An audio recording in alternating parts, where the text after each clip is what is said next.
1, 2, 3, 4.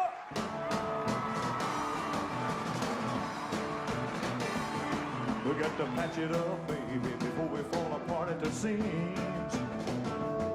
We got to patch it up, baby, we can't let time unravel our dreams. Let's go back and touch the past. One more night is all I ask. Get that feeling, that old feeling, feel it,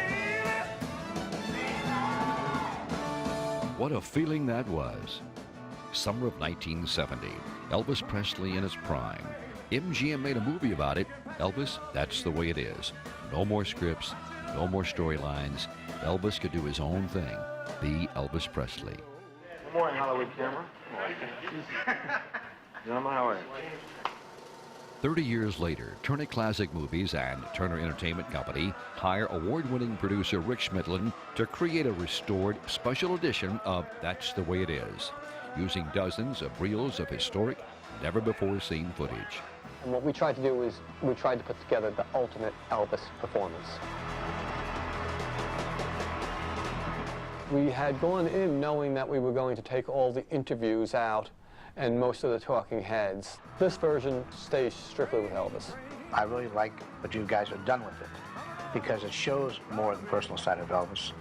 It shows what he was really like a little more instead of cutting in and out the different scenes that to me I didn't care for.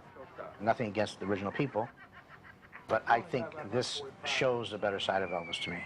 Say one thing, you caught him at a good time. He's reading telegrams. How can he talk? Best wishes for a continuing successful Vegas show, and I hope to get a raise in the next 6 months. Joe Esposito. Wait a minute. When we had people going down 2 miles below the earth in Kansas looking for unmarked cans that possibly contained the footage, and we found things. We found the original 16-track masters. So we were able to go in the studio and digitally remix this from the 16 tracks so that you could now hear things that you never heard before and see separations of music that you never had seen before. Well, I can't stop loving you. I said I made up my mind. I think they're going to love it for several reasons. Just the interaction between us and Elvis and the way it all came, like you said, the way they all came together is great, you know, because it really gives people an idea of what it was like, you know. That's literally what it was like. Sister, don't you? I remember we were all pretty nervous about it, but because there's no script. You know, what are we supposed to do now? Well, we just did what came natural. We did what we did, and that's why it's so accurate. Little sister, don't you do what your big sister. When I watched this film, I enjoyed it because I knew all that stuff was there, and now I'm just happy that they brought it to the forefront. He made everyone feel at home right away. It was very easy and very easy to get along with. Just couldn't have been easier. Little sister, little sister, don't you?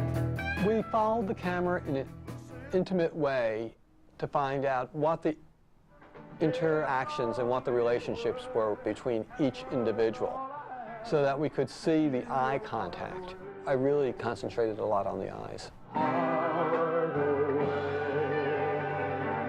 We had great eye contact on stage, and he watched me a lot, and I never took my eyes off him because you never knew what was going to happen next. So you had to pretty much keep your eye on him at all times. Well, there's one point in the film that I'm right towards the beginning of it. He goes in the song, "When I say," and he wanted me to be there. When I said I needed you. We rehearsed probably 200 songs with him. When we played them with him, it wasn't like a rehearsal. It was more like we were just having fun. It was more like jamming almost. But Elvis was always in charge. You know, there was nobody else in charge but him. James, wait a minute, man. Wait a minute. They don't tell you when to start. It was a team. It wasn't just Elvis and his band. If he wanted to change something, do whatever he wanted to do, he did it. But the band, they were great. They could do anything Elvis wanted, and Elvis loved that, and that's why he got along so great with them. you forget some of the silliness that's in it. You know, just like he's sitting there and the mic starts going over and he's looking at it and he's looking, you know, and I know what he's thinking. I mean, but it's just the craziness at the time. He wouldn't allow the seriousness of, like you say, paying crowd to keep him from getting tickled or getting crazy about something. He didn't care in that way. Love me tender, love me true. Thank you. And he was very spontaneous, too. He could be very serious one minute, and then the next minute he'd be completely into something else. He did everything he could for his fans. He goes into the audience and walks in the audience. He acknowledges fans. You never see him pushing someone off. And his goal was to really please his fans and work as a package with his band. First time it happened, the last time it happened, it was amazing. I mean, we were all shocked that he even did that. And I'm sure the Colonel Parker was too, but it was great. It was great, man. And when he got back on stage, he said, boy, I don't know if I'll do that again. But he loved it. I think it's going to shock people when they see how good he looked.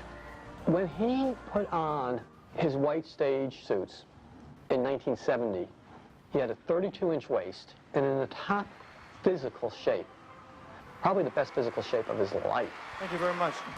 Wise men say, only fools rush in. Oh, but I can't help falling in love with you. I remember what those days were like, what he was like, how he treated people, and the warmth you got out of him, and it was like just one big happy family, working together and playing together. I feel good that I was there for that filming of that, and it just gives me great feelings to see and remember Elvis that way. Elvis was a true musician and a true vocalist, you know? And when he sang, I really believe the lyrics went through his mind, then through his heart, and then came out his mouth. 30 years later, this is Elvis from the Heart, a film that finally captures Elvis at the peak of his powers. A film not about the legend, not about the celebrity, a film about the artist, the performer, Elvis Presley. This is what Elvis is supposed to be. It's not just for Elvis fans. It's for people who want to be entertained by truly the greatest vocalist of the 20th century.